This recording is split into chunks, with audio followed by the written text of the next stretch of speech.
Halo, Assalamualaikum, selamat pagi. Saya Predi Stopani, seorang nutrisionis. Nah, pada kesempatan kali ini saya ingin menyampaikan 7 langkah untuk mulai menerapkan diet sehat di tahun 2022. Nah, teman-teman nih, tahun 2021 akan segera berakhir.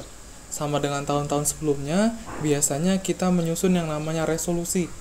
Nah, di resolusi pada tahun 2022, ada beberapa orang biasanya ingin pola makan yang lebih sehat, ingin menurunkan berat badan, ingin menambah berat badan, membentuk tubuh dengan menambah massa otot, dan berbagai resolusi lainnya terkait dengan kesehatan. Nah, sebenarnya resolusi seperti itu sah-sah saja, namun yang paling penting yaitu bagaimana caranya dan apa saja yang harus dilakukan untuk memulainya. Yaudah, mari kita bahas. Yang pertama yaitu miliki mindset yang jelas terkait dengan gizi seimbang atau terkait dengan diet yang seimbang itu seperti apa.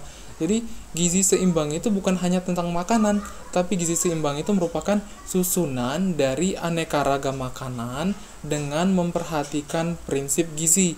Prinsip gizi berarti tidak hanya makan, tetapi juga melakukan aktivitas fisik, menjaga hygiene dan sanitasi, kebersihan seperti mencuci tangan, dan juga menjaga berat badan agar dalam kondisi. Nah, lanjut yang kedua, yaitu rencanakan apa yang akan dikonsumsi selama seminggu ke depan. Jadi, memulai gizi seimbang itu tidak berarti kita harus meninggalkan semua yang instan. Yang paling penting yaitu merencanakan apa yang akan kita makan selama seminggu ke depan, baik itu masak, membeli, ataupun misalkan memesan catering seperti itu.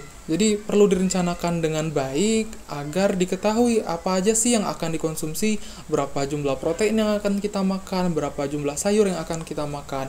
Jadi misalkan punya hari libur di hari Minggu atau Sabtu, ya silakan saja bikin perencanaan mingguan. Lanjut ke langkah yang ketiga, yaitu kurang kebiasain ngeboba atau nyeblak secara bertahap. Nah, diet ini sebenarnya nggak memaksa kita untuk menghentikan panggilan jiwa kita saat ini.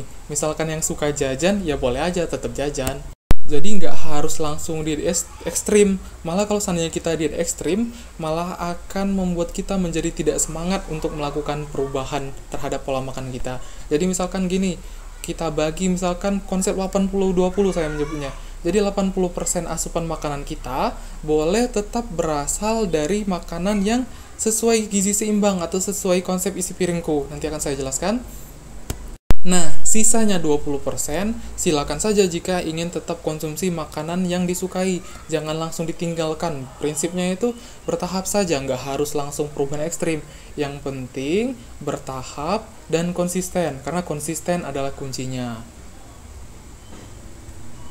Langkah keempat yaitu substitusi dengan cemilan yang lebih sehat.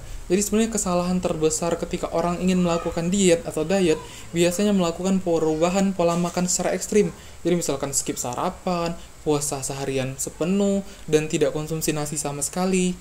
Jadi sebenarnya kita tidak perlu melakukan itu. Yang paling penting yaitu kita konsumsi aneka ragam makanan dan coba mengganti substitusi cemilan yang biasa kita konsumsi dengan cemilan yang lebih sehat. Misalkan biasanya konsumsi pisang goreng, bisa diganti dengan konsumsi pisang barongko. Sama-sama pisang tadi, pisang goreng punya lemak sekitar 44%, sedangkan kalau kita konsumsi pisang barongko, lemaknya menjadi 22%. Sama-sama pisang, sama-sama makanan khas lokal Indonesia.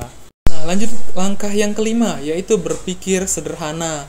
Jadi tak perlu overthinking memikirkan cara memasak, mempelajari resep-resep yang susah. Nah, sebenarnya kita cukup bikin masakan yang sederhana, membuat steamed vegetables, membuat gado-gado, nasi pecel, sup, pepes, sayur asem, soto, otak-otak, dan berbagai makanan Nusantara lainnya.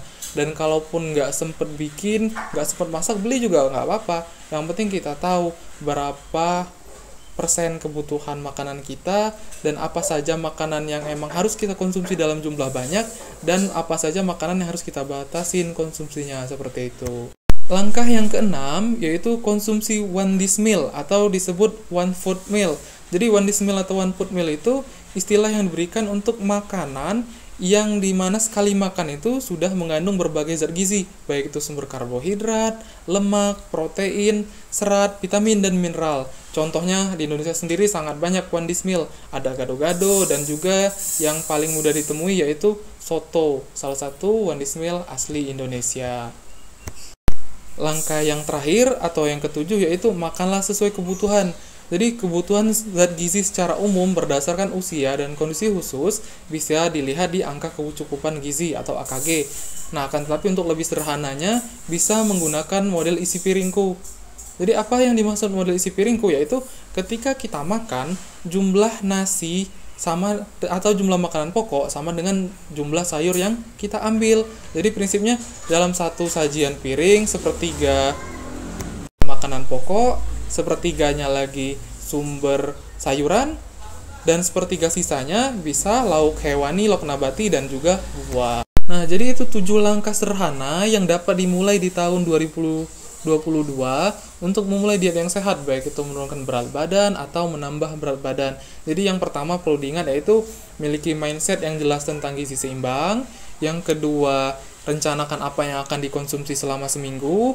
Yang ketiga, kurangi kebiasaan ngemoba atau ngejeblak nih, atau konsumsi cemilan secara bertahap. Yang keempat, substitusi dengan cemilan yang sehat. Yang kelima, berpikir sederhana, nggak usah overthinking. Yang keenam, konsumsi one dish meal atau one food meal. Dan yang terakhir yaitu makanlah sesuai kebutuhan.